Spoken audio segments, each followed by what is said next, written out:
as they were amplifying all these false election claims, right, at the time with no evidence, that people in the Trump campaign knew, right?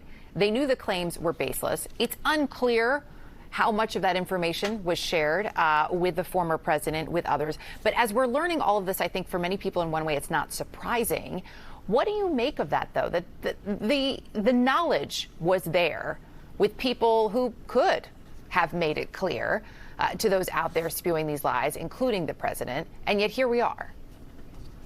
Well, it's generally been true that when Donald Trump pursues legal cases or makes accusations of wrongdoing, there is ample evidence that he's incorrect and that he's, in fact, lying. And I think in this case, it's clear that his attorneys for the campaign understood that the claims of election fraud were baseless.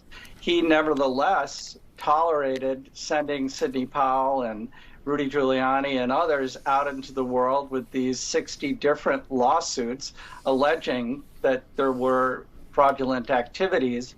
And, you know, at some point, judges and courts reach a conclusion that someone is being disruptive and frivolous in filing lawsuits and can actually bar plaintiffs from entering the courthouse because of their past record.